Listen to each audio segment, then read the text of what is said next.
안녕하십니까. 구수한 이야기를 담은 친구 같은 성주방송 92.7MHz 손정자의 두루책에서 오늘은 국밥을 먹게 된 계기와 종류 그리고 지역별 국밥 유래에 대해서 이야기하려고 합니다. 국밥은 밥을 국에 넣어 말아서 먹는 음식 또는 그렇게 먹는 식문화로 한자어로는 장국밥이란 뜻으로 탕반이라고도 합니다. 한국을 대표하는 국민 음식을 손꼽았을 때 국밥이 있다고 말할 수 있을 정도로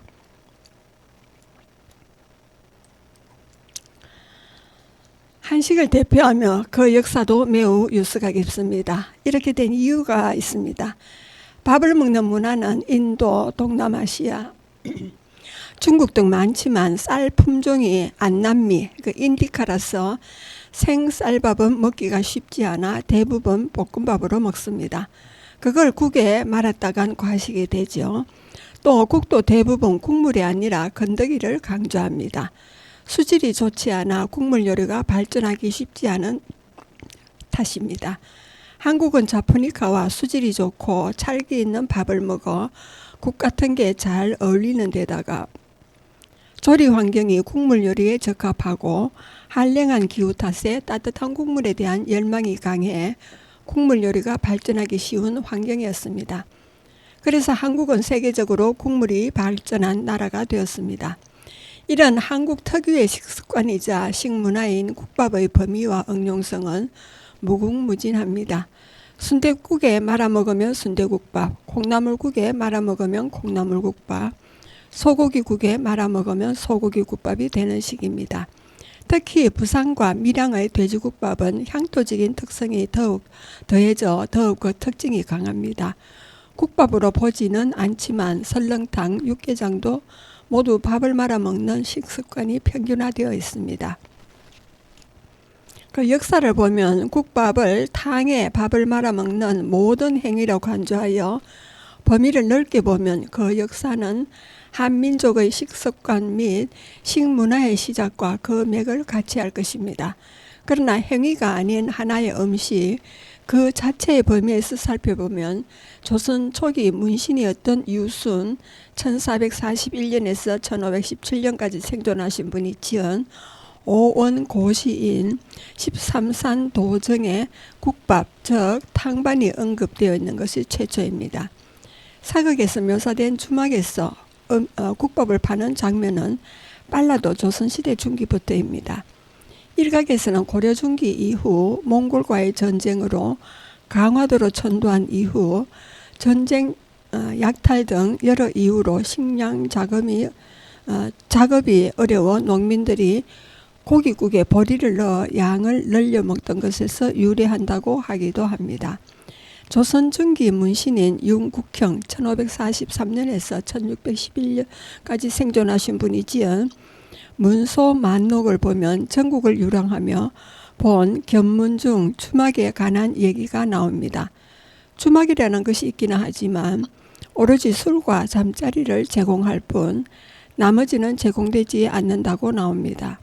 그래서 많은 여행자들이 개인의 짐을 비롯한 먹거리까지 가지고 다닌다고 나옵니다.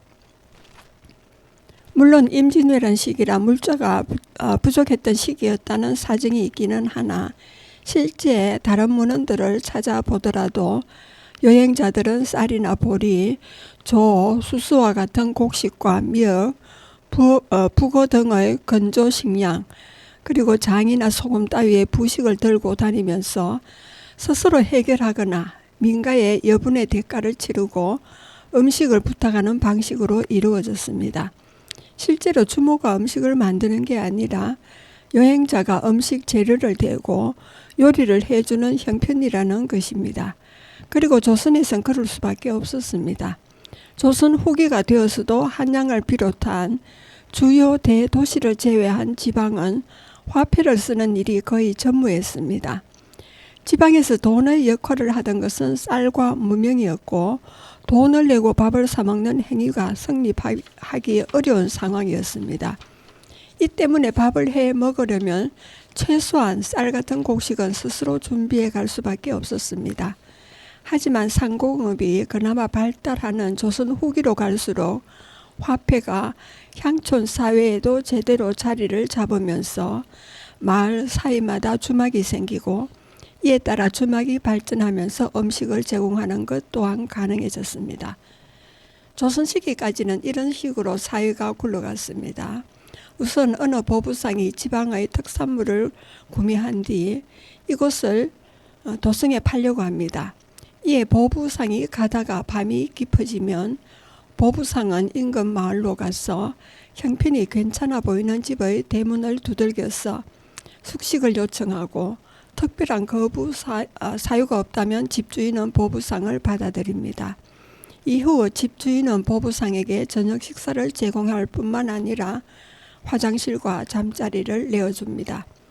애초에 그 집에는 가족 구성원들의 저녁 식사를 위해 음식을 넉넉히 준비해 두었었고 손님 맞이용 방도 미리 마련해 두었으니 문제될 것은 전혀 없습니다. 그리고 집주인은 손님과 함께 술잔을 기울이면서 보부상으로부터 지방에서는 뭐가 제철이고 그곳에서 어떤 일이 벌어지고 있는지, 그리고 도성에서는 언제쯤 과거 시험이 열릴 예정이고 임금님의 평판은 어떤지 등 이런저런 유용한 다른 지방 소식들을 전해 듣습니다.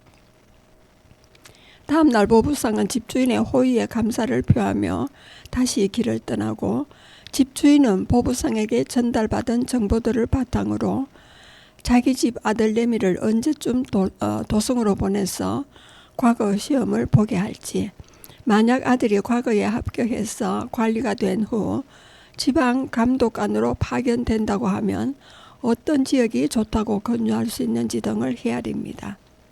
훗날 그 집 아들 내미가 정보를 바탕으로 과거를 보러 가면 가다가 밤이 깊어졌을 때 인근 마을로 가서 형편이 괜찮아 보이는 집의 대문을 두들겨서 숙식을 요청하고 특별한 거부 사유가 없다면 집주인은 이 젊은 선비를 받아들여 저녁 식사를 제공할 뿐만 아니라 화장실과 잠자리를 내어줍니다.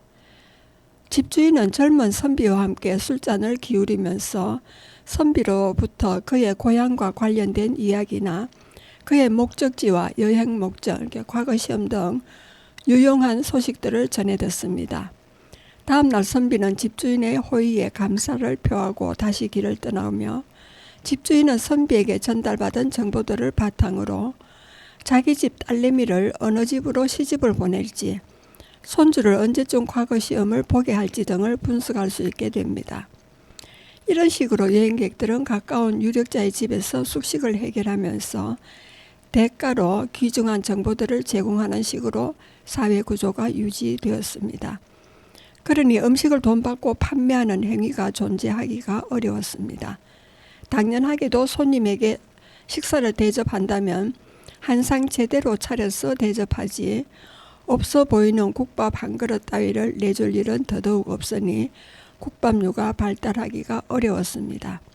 물론 당대 최고의 해장국으로 명망이 높았던 효종갱같이 돈 받고 파는 국밥 음식도 있긴 했으나 화폐가 활발하게 유통되었던 수도권에서나 가능하였지 지방에서는 그렇지 않았습니다. 국밥집의 개념으로 보면 이렇게 조선 후기부터는 외식이라는 문화가 상고업에 발맞춰 본격적으로 자리를 잡으면서 국밥은 비빔밥, 국수와 함께 인기 메뉴로 자리 잡았으며 한양에는 많은 장국밥집들이 생겨났습니다. 그리고 이 장국밥집 중에서 매우 유명했던 것으로는 19세기에 조선 헌정조차 변복하고 자주 드나들었다는 설이 있는 무교 탕반이라는 곳이 있습니다. 신분의 고하에 관계없이 인기가 좋았던 곳으로 장국밥을 주로 팔았습니다. 지금이야 국밥이 다양하고 이 시대의 장국밥은 현대인에겐 맛이 없어 먹지도 않겠지만 그 당시에는 인기가 매우 좋았습니다.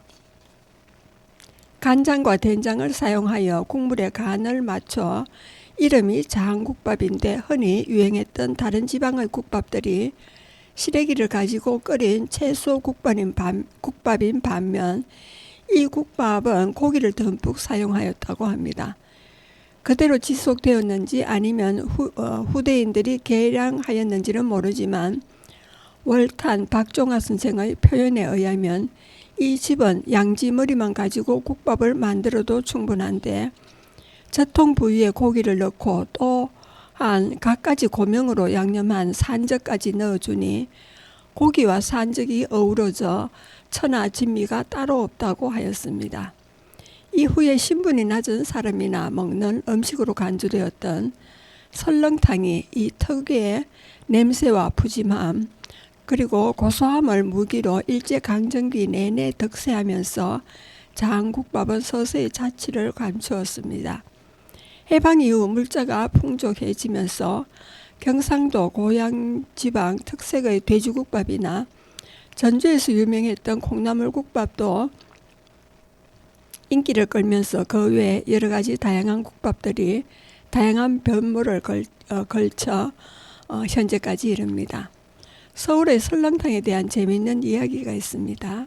설렁탕은 일제강점기 시절에는 짜장면과 비슷한 인식의 저렴하게 먹을 수 있는 음식이었습니다. 설렁탕은 외식 메뉴 중 제일 저렴하고 누구나 부담 없이 먹을 수 있는 요리였습니다. 펄펄 끓는 가마솥에 뽀얀 국물을 당시 부잣집 사람들은 나가서 먹기에는 눈치가 보였는지 식당에 가서 먹기보다는 배달이 많았습니다. 이 시기부터 배달이라는 개념이 대한민국에 자리 잡았다는 설이 있습니다.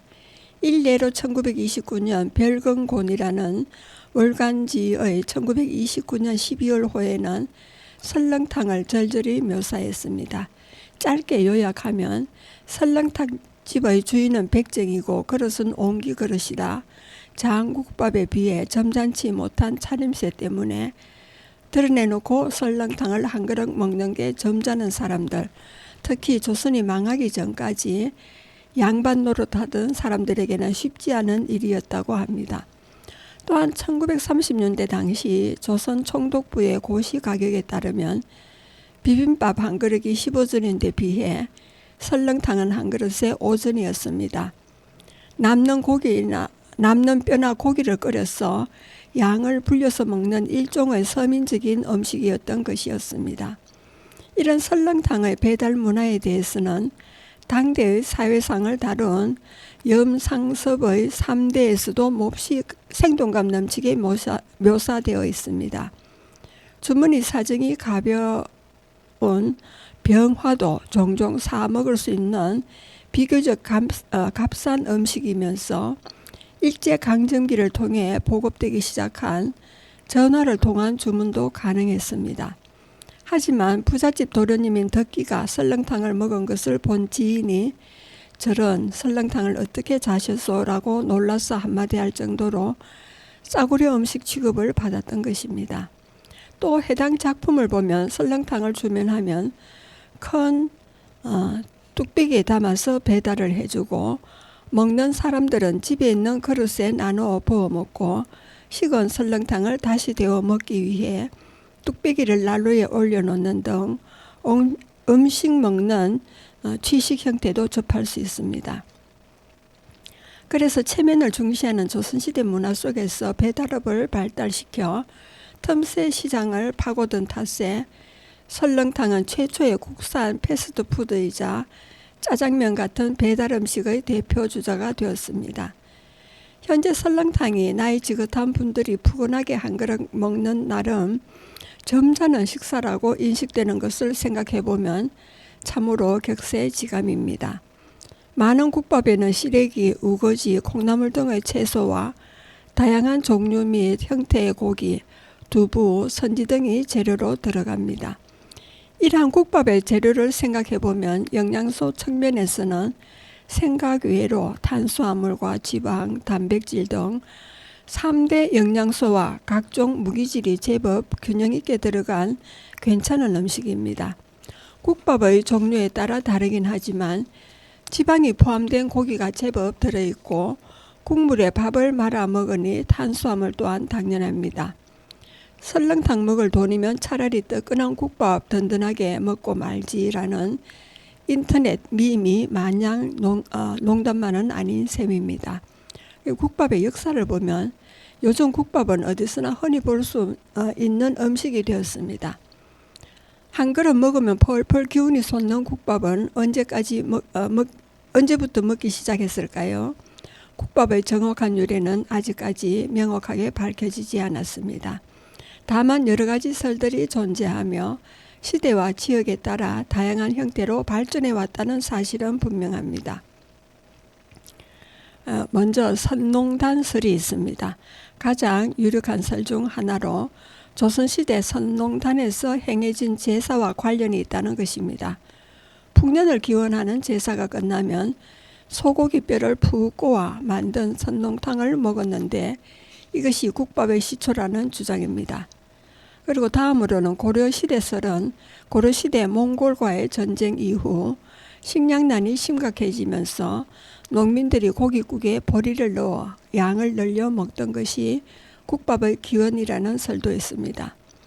그리고 고려와 조선 때 중국 옛 전설 속의 제왕으로 삼왕의 한 사람으로 농사법과 의료, 교육 등을 민중에게 가르쳤다는 신농시와 중국의 순임금 때 농사일을 관장하던 벼슬 이름으로 중국 주나라의 선조, 농사일을 잘 다스렸던 후직씨에게 풍년이 들기를 빌던 제단이 서울 동대문 밖에 있었다고 말합니다.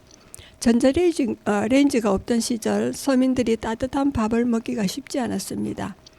특히 양반집 노비들은 양반들이 먹고 남은 음식을 먹어야 하는 경우가 많았기 때문에 더욱 그랬습니다. 그래서 찬밥을 먹어야 하는 경우가 많았습니다. 그 당시 찬밥을 따뜻하게 먹을 수 있는 방법은 뜨거운 국에 말아 먹는 방법밖에 없었을 것입니다. 그래서 팔도의 다양한 국물 요리에 밥을 넣어 따뜻하게 먹는 국밥 문화가 발달하게 된 것입니다. 국밥의 유래는 바로 여기에서 시작되었습니다. 여러분은 지금 성주 FM 92.7MHz에서 손정자의 두루치기를 듣고 계십니다. 잠시 쉬었다 가겠습니다. 이윤아의 국밥 타령이 되겠습니다.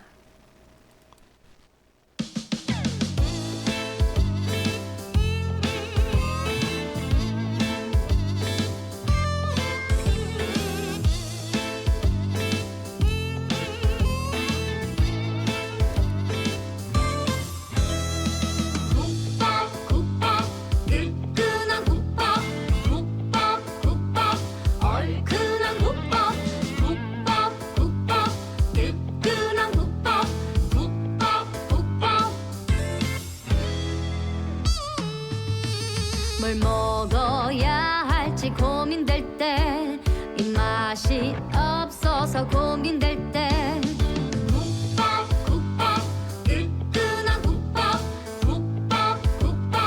얼큰한 국밥 속이 허전하고 헛헛할 때 종일 뭘 먹어도 헛헛할 때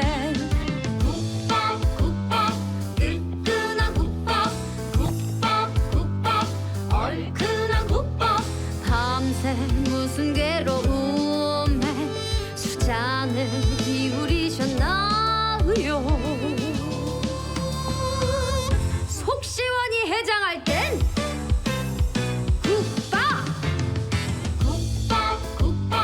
뜨끈한 국밥 얼큰한 국밥 뜨끈한 국밥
세상의 모든 국물 요리 중에 우리 국밥이 최고야.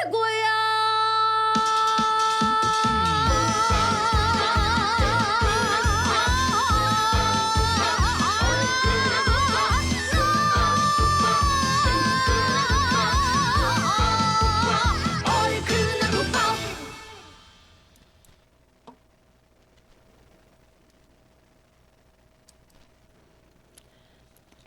예, 계속하겠습니다. 한국인의 소울푸드 국밥. 우리는 왜 국밥을 먹게 되었으며 국밥에 열광하게 되었을까요? 한국인의 식탁을 밥상이라 부릅니다. 수많은 반찬과 국, 찌개가 올라오지만 그곳의 주인공은 언제나 밥입니다.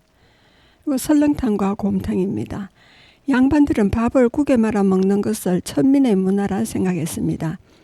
하지만 국밥의 맛을 본 양반들이 하나둘 늘어나기 시작하면서 양반들을 위한 국밥이 생겨나게 되었습니다. 뼈를 꼬아 만들어서 국물이 뽀얀 설렁탕과는 달리 고기를 고아 투명한 국물이 곰탕이 바로 그것입니다. 원래 국밥은 양반들이 먹는 제육을 제외한 뼈와 내장을 고아 만들지만 양반들의 국밥은 말 그대로 고깃국이었습니다. 지금이야 설렁탕에도 고기를 듬뿍 올려주기 때문에 그 경계가 모호해졌으나 조선시대에는 고기로 만든 국밥을 곰탕뿐이었습니다. 대표적인 것이 그 유명한 나주 곰탕입니다. 그리고 국밥 문화와 비빔 문화가 있습니다. 이미 차가워진 밥을 맛있게 먹는 방법은 국밥 말고 또 있었습니다. 바로 비빔 문화입니다. 국밥은 찬밥을 다시 뜨겁게 먹는 방법이지만 비빔밥은 찬밥 그대로를 맛있게 먹는 방법입니다. 우리 선조들이 찬밥을 먹기 위해 고안한 또 다른 아이디어였습니다. 장문화가 발달한 우리나라에서는 찬밥에 남은 반찬을 다 때려 넣기만 해도 충분히 맛있는 밥을 먹을 수 있었습니다.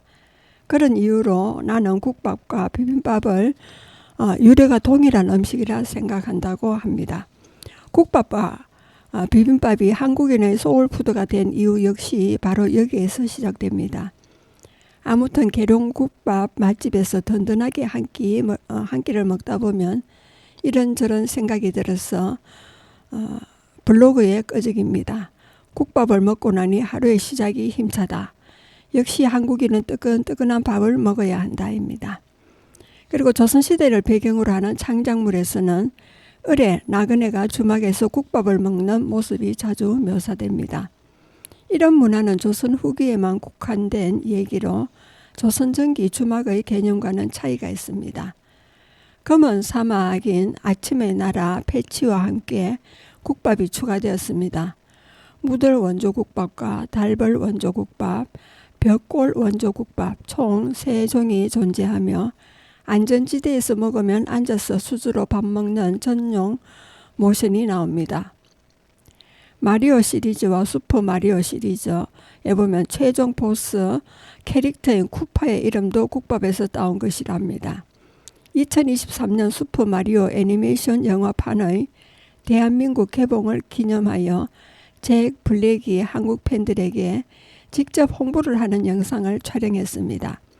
여기서 자신이 연기했던 메인 빌런 쿠파의 어원이 대한민국의 음식 국밥에서 유래되었다는 설명을 하기도 했습니다. 마블 코믹스 뉴 에이전트 오브 아틀라스도 대한민국이 무스펠헤임의 침공을 받았을 때 국밥집 아줌마가 무스펠헤임인 2명이 앉은 자리에 호일을 깔아주며 욕을 하거나 그 말을 그저 저 아줌마도 뱃속에 불이 있다며 웃어 넘기거나 옆자리에서 국 먹는 걸 보고 몸에 액체를 넣다니 미드 가르드인들이 보기보다 용감하다고 놀리기도 했습니다. 식사를 마친 후에는 평범하게 이쑤시개로 이를 쑤시다 가는 등 이들은 정말 친근하게 잘 지내며 소박하게 관광합니다. 이걸 보고 한국에선 그냥 서울 관광 온 대구 사람들 아니냐는 드립이 유행했습니다. 메이플 스토리가 있습니다. 국밥 드립에 편성한 것인지 호영의 스토리에서 국밥에 대한 언급이 자주 나옵니다. 16첩짜리 사내진미가 올라온 만찬보다 국밥과 신김치가 더 좋다고 2019년 추석 기념 일러스트에서도 파라시랑 같이 나와 국밥 먹는 모습이 나왔습니다.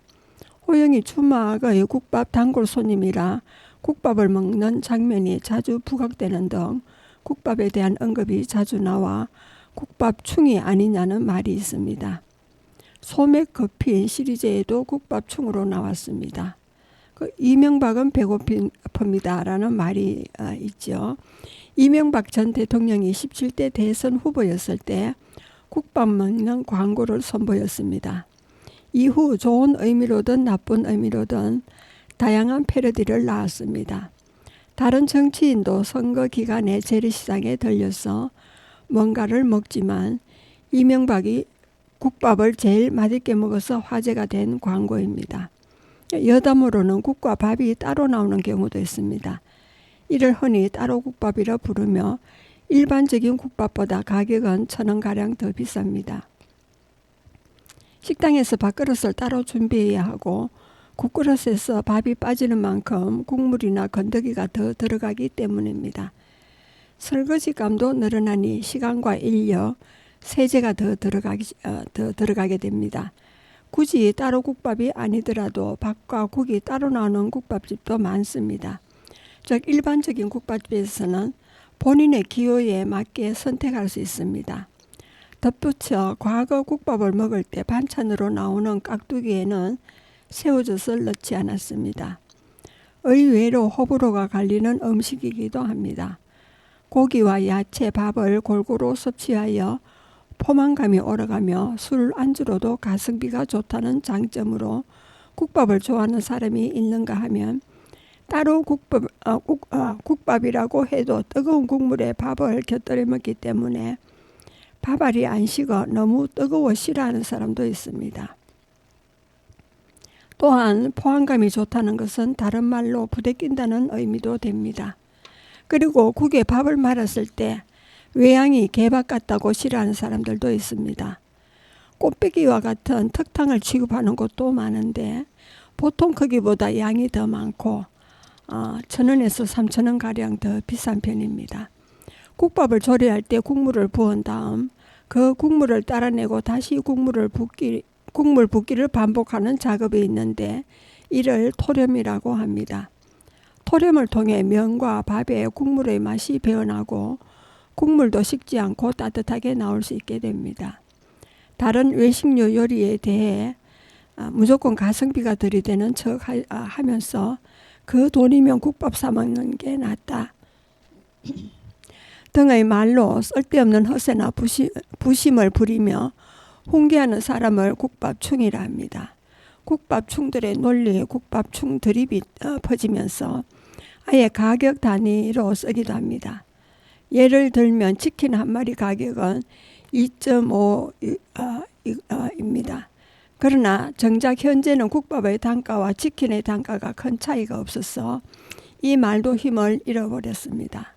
국밥의 일종으로 라면에 밥을 말아먹는 라밥도 있습니다. 라면 스프로 국물을 넉넉하게 끓인 다음 아예 처음부터 면 대신 밥을 말아서 먹는 라밥을 말합니다.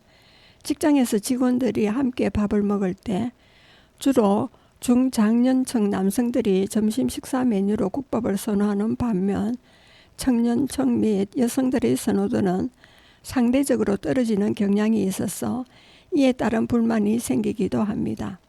국밥은 종류를 막론하고 나트륨 섭취 측면에서 문제가 될 수 있습니다. 요즘같이 육체노동의 비율이 낮아진 한국에서는 나트륨에 대한 섭취 조절이 필요합니다. 2020년대 한국인의 하루 나트륨 섭취량은 보통 3,000mg 초반대 정도입니다. WHO 기준 하루 2,000mg 나트륨 섭취를 권고하는데 국밥 한 그릇이 평균적으로 2,300mg 정도로 보고 있어 이미 한 그릇에 WHO 권고량을 가볍게 넘습니다. 그러나 이것은 국물까지 다 먹었을 때를 기준으로 한 것이기 때문에 건더기는 다 먹고 국물은 어느 정도 남기는 방식으로 대응할 수가 있습니다. 국밥에 들어간 나트륨의 3분의 2 정도는 국물에 포함되어 있으니까요. 사실 이 문제는 국물 요리 전반에 걸친 문제이기도 합니다. 라면이나 라멘을 먹을 때도 나트륨 섭취를 줄이려면 국물을 다 먹지 말라는 얘기를 한 번쯤은 들어보았을 것입니다. 그리고 짬뽕은 4000mg, 냉면은 2500에서 3000mg, 짜장면은 2300mg, 기타 외식 음식들도 나트륨 함량이 만만치 않기 때문에 결국 이는 국밥 자체보다는 외식 트렌드의 문제로 파악해야 할 것입니다. 국밥의 종류에 따라 소면이나 당면 또는 그러한 면 종류를 재료로 하는 식재료를 예를 들면 순대가 들어있는 경우가 있는데 이 경우 밥 한 공기까지 다 넣어 먹으면 탄수화물 섭취가 크게 늘어나게 됩니다.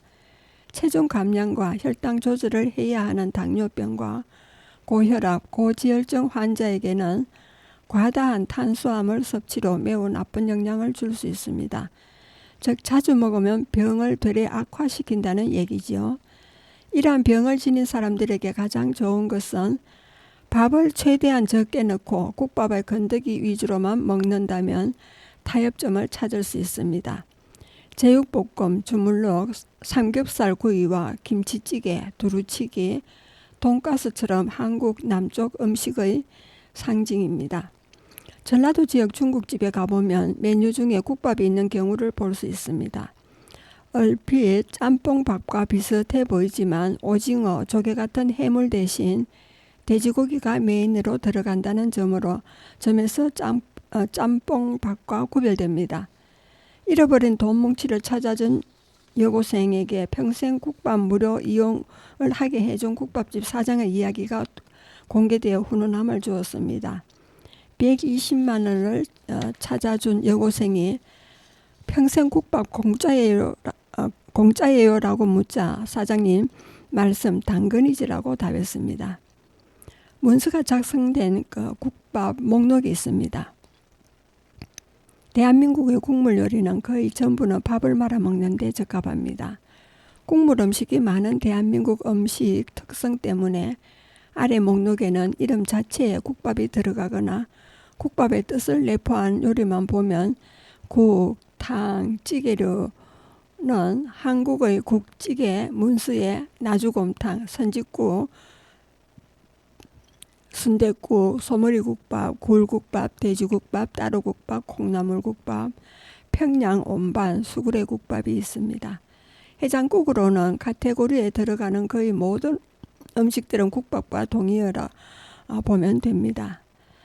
그리고 비유적 표현에서 부정적인 의미는 이를 통째로 심각하게 망치는 행위를 뜻하는 동사 말아먹다를 국밥에 빗대어 사용하기도 합니다. 특히 방송인, 그 중에서도 MC나 주연급 배우에게 쓰이는 경우가 많습니다. 일례로 새로 편성된 예능 버라이어티 프로그램의 MC로 게스팅되었으나 변변한 시청률을 이끌어내지 못하고 프로그램을 일찍 종영하게 만드는 MC에게 프로그램을 말아먹었다며 붙이는 식의 불명예스러운 호칭입니다. 대표적인 예가 강수정과 김용만, 박지훈 등등 드라마, 영화 쪽 등에도 국밥 배우로 유명했고 2010년대 이후로는 여기에 또 장동건과 설경구가 추가되었습니다. 드라마와 다르게 영화만 찍으면 계속 말아먹는 배우들도 있지요. 스포츠 분야에서도 찬스를 거듭 말아먹어 팀을 패배로 이끄는 선수들에게 사용되기도 합니다.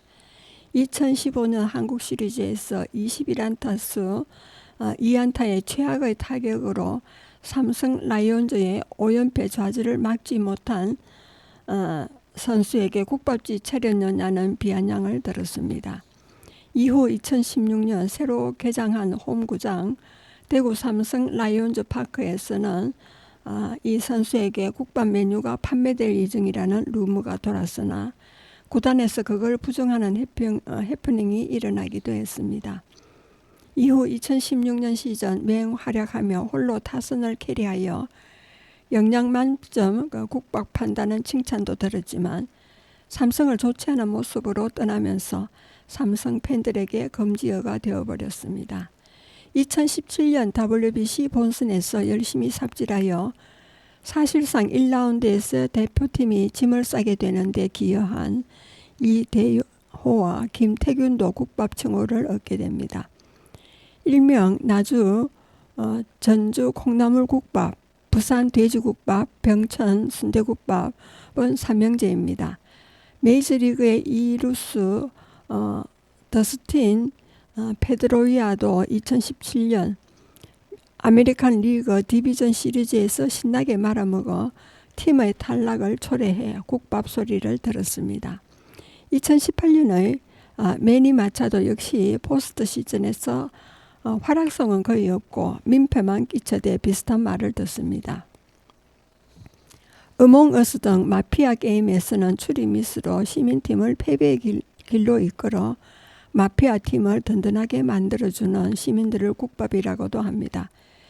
위어로는 농구에서 나온 갈통이 있습니다. 긍정적인 의미로 볼 때는 국밥이라는 단어도 음식과 부정적 의미 외에 가끔은 긍정적인 의미가 있습니다. 게임용으로 쓰일 경우 긍정적인 의미로 특정 캐릭터나 아이템 등이 무난하다, 평탄은 친다, 든든하다, 혹은 가성비가 좋다는 의미에서 국밥에 비유해서 부릅니다. 또 일상에서는 어느 한쪽에 치우치지 않고 가장 무난한 선택지를 국밥이라 칭하기도 합니다.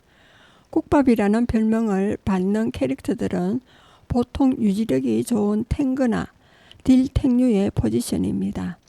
OP라 불릴 정도의 사기적인 성능까지는 아니지만 상성을 거의 타지 않아 상대가 누구인지 아군이 어떤 조합인지에 상관없이 어떤 상황에 던져놓아도 그럭저럭 밥값을 하는 범용성을 가지고 있습니다.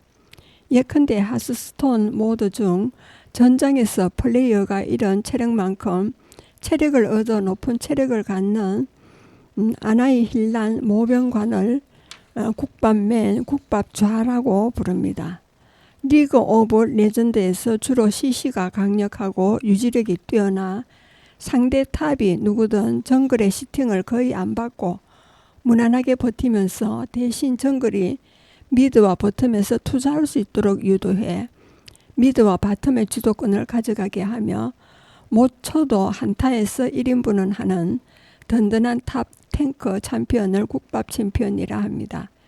줄여서 국밥챔, 예를 들어 오른, 말파이드, 마오카이, 사이온, 쉔 등 반대말은 적극적인 교전을 바탕으로 적을 죽이며 성장해서 강력한 공격력으로 캐리력을 보여주는 하이리스크, 하이리턴형의 딜러 챔피언을 탑에 보내는 경우 이 경우는 칼챔이라 부릅니다.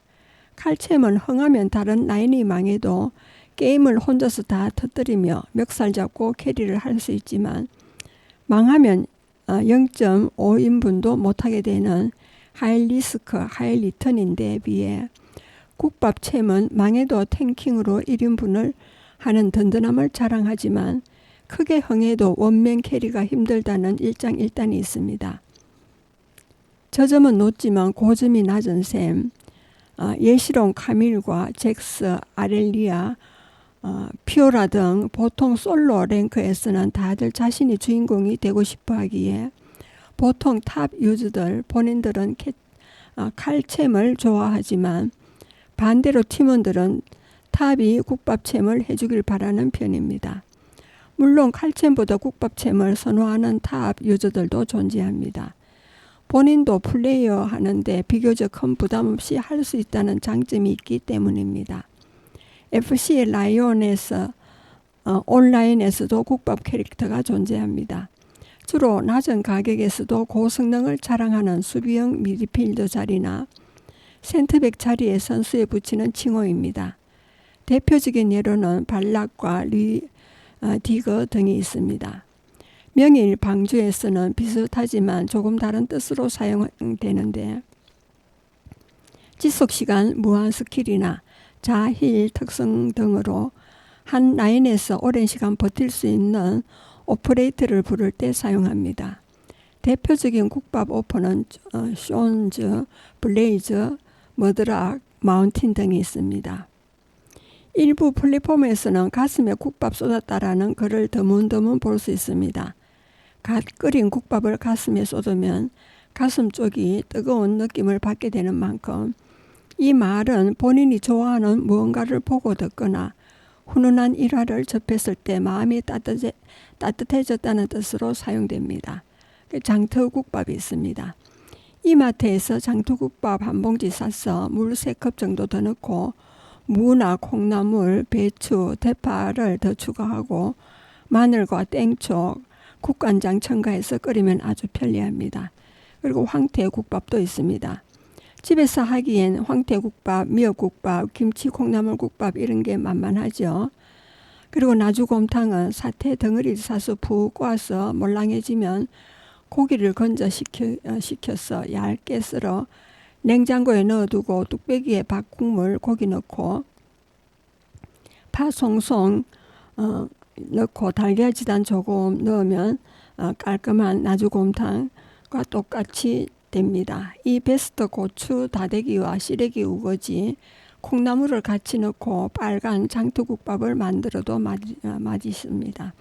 굴국밥과 돼지국밥, 나주식 곰탕국밥, 뼈다귀 해장국밥, 경상도시 소고기 무국밥과 수구레국밥, 또 수구레 묵국밥도 있습니다. 예, 여러분은 지금 성주 FM 92.7MHz에서 손정자의 두루치기를 듣고 계십니다. 잠시 쉬었다 가겠습니다. 비풍조의 돼지국밥이 되겠습니다.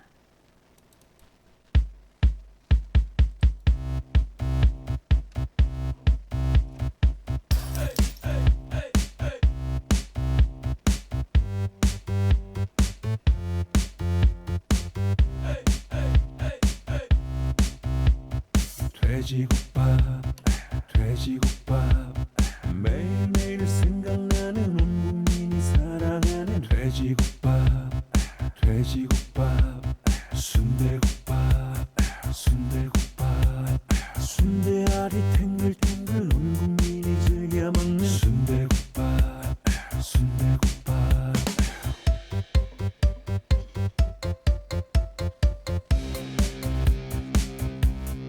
맛집 정보 알고 싶으면 내게 톡 보내 월요일도 화요일도 수요일 목요일 금요일 매일매일 돼지국밥 돼지국밥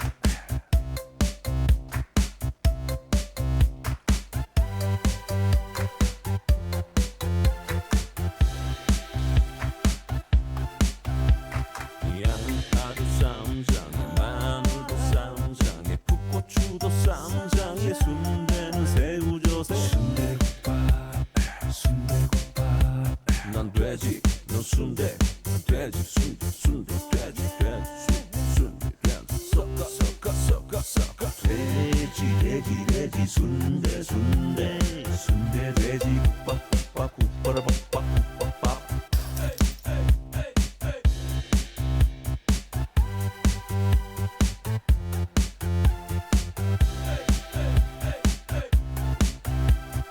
돼지국밥 돼지국밥 매일매일 생각나는 온 국민이 사랑하는 돼지국밥 돼지국밥 순대국밥 순대국밥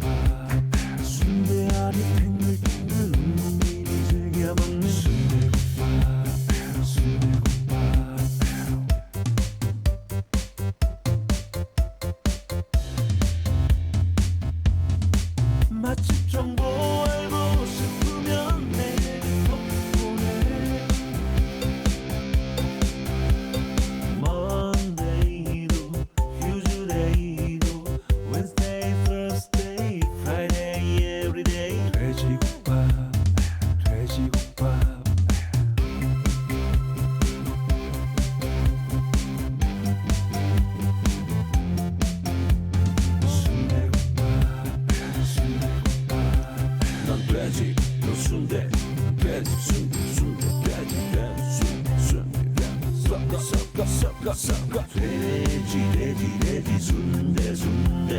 순대 돼지국밥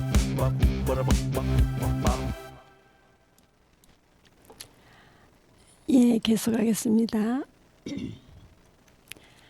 부산 돼지국밥의 유래입니다. 돼지국밥이 언제부터 부산에서 자리 잡았는지에 대한 정확한 기록은 없지만 학계에서는 1950년에서 1953년까지 한국 전쟁 시기를 주요한 기점으로 봅니다.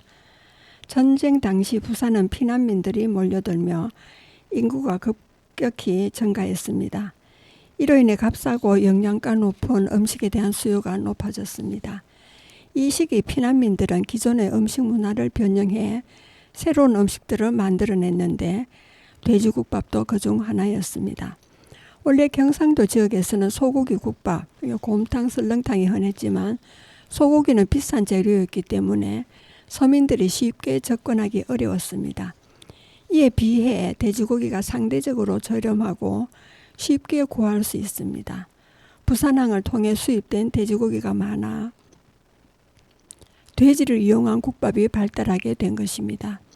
일철에는 일제강점기 시절 일본식 돈코츠 라멘의 영향을 받아 돼지뼈를 오랫동안 우려낸 국물이 등장했다는 이야기도 있습니다.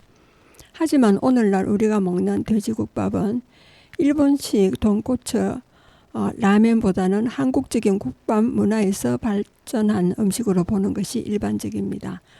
돼지국밥의 특징과 종류를 봤을 때 돼지국밥은 지역이나 조리 방식에 따라 다양한 스타일로 나뉩니다. 기본적으로는 돼지 사골과 뼈를 푹 꼬아낸 국물에 삶은 돼지고기를 썰어 넣고 밥을 말아 먹는 방식이지만 조리법과 제공 방식에 따라 여러 가지 차이가 있습니다. 맑은 국물과 뽀얀 국물이 있습니다. 맑은 국물 돼지국밥은 부산의 일부 지역에서는 국물을 비교적 맑게 끓여내며 진한 감칠맛을 강조하는 스타일입니다. 뽀얀 국물 돼지국밥은 돼지뼈를 오래 삶아 우윳빛처럼 뽀얀 국물이 우러나도록 하는 방식입니다. 이것은 부산뿐만 아니라 대구, 밀양, 진주에서도 볼 수 있습니다. 그리고 수육국밥과 일반 돼지국밥이 있습니다. 수육국밥은 삶은 돼지고기를 넉넉하게 넣어 고기의 식감을 더욱 강조한 국밥이고요. 일반 돼지국밥은 고기보다 국물 맛에 집중한 형태로 돼지 부산물인 내장이 들어가기도 합니다. 그리고 따로국밥과 마라국밥이 있습니다. 따로국밥은 국밥과 밥이 따로 나와서 밥을 국물에 적시면서 먹는 방식으로 부산에서 흔히 볼 수 있습니다. 그리고 마라국밥은 처음부터 밥을 국물에 넣어 제공하는 형태입니다. 이처럼 돼지국밥은 같은 이름을 가지고 있어도 조리법과 스타일에 따라 다양한 형태로 변주됩니다. 그리고 돼지국밥이 사랑받는 이유입니다. 부산 돼지국밥은 단순한 한 끼 식사가 아닙니다. 한국 전쟁의 아픔과 피난민들의 생활 속에서 탄생한 음식으로 이제는 부산의 대표적인 소울푸드가 되었죠. 또한 가성비가 뛰어나고 누구나 부담 없이 즐길 수 있다는 점도 돼지국밥이 사랑받는 이유 중 하나입니다. 따뜻한 국물 한 그릇에 담긴 깊은 맛, 그리고 부산의 역사가 녹아있는 돼지국밥은 부산을 방문한다면 꼭 한 그릇 맛보길 추천합니다. 오늘도 뜨끈한 돼지국밥 한 그릇으로 몸과 마음을 따뜻하게 채워보기 바랍니다. 돼지국밥에 국에 밥을 마는 탕밥 문화는 조선시대 이전부터 내려왔습니다. 1950년에서 60년대부터 6.25 전쟁을 거치면서 돼지 부산물로 뿌리내린 것으로 알려졌습니다. 북한 지역에서 내려온 피난민들에 의해 북한 지역의 향토 음식이었던 순대국밥이 유입되었습니다. 1960년대 이후 순대를 대신하여 편육을 넣어 현재의 돼지국밥으로 변형되었다는 설입니다. 돼지국밥은 경상도에서 남녀노소 누구나 편하게 즐기는 음식으로 자리 잡고 있습니다. 지역을 대표하는 향토 음식의 하나로 부산에는 돼지국밥 골목까지 있을 정도입니다. 허영만 화백은 만화 식객에서 돼지국밥에 대해 돼지국밥은 비포장 도로를 달리는 바나나 같은 같은 맛이다라고 말했습니다. 돼지국밥 애호가인 부산의 최영철 시인은 돼지국밥을 먹으면 숨어있던 야성이 깨어난다고도 말했습니다.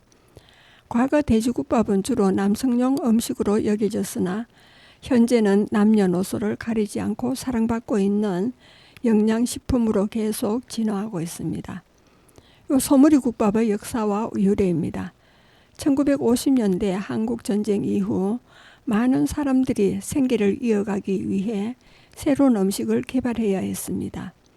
이 시기에 전통적인 한국 요리와 결합된 소머리국밥이 탄생하게 되었다고 합니다. 소머리의 영양과 고기 맛을 최대한 활용할 수 있는 방법으로 각 지역마다 조금씩 다른 조리법과 재료를 사용하여 발전하였습니다. 소머리국밥의 의미와 중요성입니다. 소머리국밥은 단순한 음식 그 이상입니다. 이 요리는 한국의 전통적인 가족 문화와 공동체 정신이 반영된 음식으로 여겨집니다. 지역마다 소머리를 사용하는 방법이 다르고 그 조리법 또한 각 가사마다 독특한 방법으로 발전해 왔습니다. 예를 들어 경상도 지역의 소머리국밥은 담백하고 깔끔한 국물 맛을 자랑하고 전라도 지역에서는 매콤한 양념과 함께해 더 신선한 맛을 냅니다. 그뿐만 아니라 소머리국밥은 한 끼 식사로서 영양가가 높고 포만감을 주기 때문에 피로가 쌓인 일상에서는 더없이 좋은 선택일 수 있습니다. 소머리에는 단백질과 아미노산 등의 영양소가 풍부해 육체적 피로 회복에도 좋습니다. 그렇기 때문에 소머리국밥은 많은 사랑을 받고 있고 특히 피로가 쌓였을 때 찾게 되는 음식 중 하나입니다. 소머리국밥을 만드는 과정은 간단하지만 그 과정에서의 정성과 주의는 결코 간과할 수 없습니다. 먼저 소머리를 깨끗이 손질한 후 적절한 시기 동안 끓여내야 합니다. 이때 양념과 함께 다양한 재료를 조화롭게 사용하면 깊고 진한 육수 맛을 낼 수 있습니다. 이렇게 만들어진 국밥에 고명으로 올리는 부재료도 각각의 맛을 더해줍니다. 국물이 완성되면 밥과 함께 서빙하여 한 볼에 담아 먹게 됩니다. 소머리 국밥과 잘 어울리는 사이드 메뉴로는 깍둥이나 겉절이 등의 젓갈도 있으며 이는 국밥의 풍미를 한층 더 배가시킵니다. 소머리국밥 서브업의 발전입니다. 소머리국밥은 시간이 지나면서 차츰 다양한 응용이 이루어졌습니다. 전통적인 형태의 국밥뿐만 아니라 현대적인 감각을 살린 변형 제품들도 등장하여 많은 호평을 받고 있습니다. 요즘에는 프리미엄 소머리국밥을 찾을 수 있는 고급 레스토랑도 늘어나고 있습니다. 소머리국밥을 일상적인 메뉴로 즐기는 것뿐만 아니라 특별한 날을 기념하는 음식으로도 각광받고 있습니다. 소머리국밥은 이제 단순한 대중적인 음식에서 벗어나 현대적인 한국 음식의 상징으로 자리매김하고 있습니다. 향후에도 이 음식은 계속해서 발전해 나갈 것이며 다양한 방식으로 소비자에게 사랑받을 것입니다. 다시 한 번 더 말씀드리면 소머리국밥은 단순히 한 가지 음식이 아니라 한국의 역사와 문화가 스며든 특별한 음식입니다. 고유의 풍미와 영양가 덕분에 여전히 많은 사람들에게 사랑받고 있으며 앞으로도 우리의 소중한 음식 문화로 계속 기억될 것입니다. 여러분도 소머리국밥의 깊은 매력을 느껴보시길 바랍니다. 추어탕의 역사가 되겠습니다. 찬바람이 불기 시작하는 초가을부터 맛이 나는 추어탕은 구수한 단백질과 칼슘, 무기질이 풍부하여 초가을에 먹으면 더위로 잃은 원기를 회복시켜줍니다. 양질의 단백질이 주성분이어서 피부를 튼튼하게 보호하고 세균 저항력을 높여주며 고혈압과 동맥경화, 비만증 환자에게도 좋습니다. 경상도시 추어탕은 물고기를 오랜 시간 끓여 큰 소쿠리에 받쳐 걸러내는 3회 이상 거쳐서 뼈를 분리해내고 다시 끓이는 방식을 사용해 국물이 맑고 깔끔한 게 특징입니다. 특히 청도 추어탕은 잡으로 끓인 추어탕으로도 유명합니다. 미꾸라지로만 끓이면 특유의 쌉싸름한 맛이 나는 반면 자잘구레한 물고기 잡으로 끓인 추어탕은 보다 구수하고 깊은 맛이 납니다. 추어탕을 먹을 때 다대기, 제피가루를 기호에 따라 넣으면 특유의 깔끔하고 구수한 추어탕을 맛볼 수 있습니다. 그리고 한국인의 반찬인 콩나물은 우리나라에서만 먹는다고 하네요. 특유의 아삭한 식감과 개운한 맛으로 국과 무침 등에 쓰이는 콩나물은 한국인의 식탁에서 빼놓을 수 없는 식재료입니다. 콩나물의 씨앗인 대두는 인간의 먹거리와 가축의 사료로 인기 있지만 싹을 틔워 재배한 콩나물은 한국인들만 먹는다는 내용이 최근 온라인 커뮤니티에 올라와 화제가 됐습니다. 그렇다면 콩나물은 다른 나라 사람들이 먹지 않는다는 게 사실일까요? 콩나물은 중국의 조선족 등 일부 예외를 제외하고는 한국인이 즐겨 먹습니다. 콩나물뿐만 아니라 골뱅이, 번데기, 깻잎, 산낙지, 홍어도 외국인들의 유튜브 등 소셜미디어에 이색 경험으로 자주 소개될 정도로 한국인에게만 익숙한 대표적인 먹거리입니다. 콩나물은 값싸고 재배가 쉬워 한국만 애용하는 콩나물은 우리나라를 대표하는 식재료 중 하나입니다. 구글에서 영어로 콩나물을 뜻하는 소이빈 스프루트를 검색하면 대부분 콩나물이라는 한국어 발음까지 병기되어 있습니다. 조리법을 소개하는 유튜브 동영상과 게시물 역시 대부분 한국식 반찬을 다룹니다. 한식진흥원에 따르면 우리나라에서 콩나물을 최초로 기른 시기는 삼국시대 말이나 고려 초기로 추정됩니다. 935년 태조 왕건이 고려를 세울 때 식량 부족으로 허덕이던 군사들에게 콩을 냇물에 담가 싹을 틔워 먹인 것에서 유래했다는 설이 있습니다. 값싸고 재배가 쉬워 민가에도 널리 퍼져 콩나물을 주재료로 끓인 국에 대한 기록이 고려시대부터 존재합니다. 조선시대에도 콩나물로 무쳐 먹거나 구황식품으로 이용했다는 기록이 있습니다. 대두는 원산지가 동아시아로 추정돼 서양에서는 오래전부터 존재하던 식재료가 아니었습니다. 현재도 콩나물을 음식에 활용하는 경우는 찾아보기 어렵습니다. 중국의 경우 조선족이 거주하는 동북지역 등 일부에서 콩나물을 먹는 것으로 보이지만 우리나라처럼 대두의 싹이 아닌 녹두의 싹인 숙주나물인 경우가 대부분입니다. 일본과 동남아시아도 마찬가지입니다. 여러분은 지금까지 성주 FM 92.7MHz에서 손정자의 두루치기를 들으셨습니다. 마지막 음악을 듣겠습니다. 김홍표의 콩나물 국밥이 되겠습니다.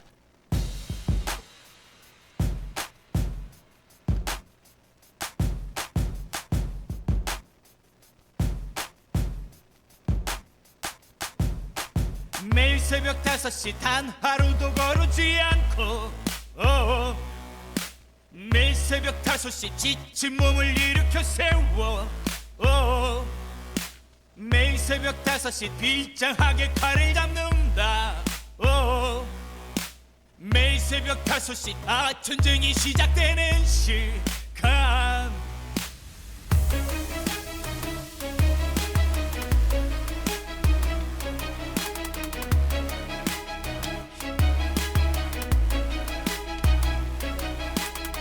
대가리 껍데기를 벗겨 콩나물 전쟁 꼬리를 깔끔하게 잘라내 콩나물 전쟁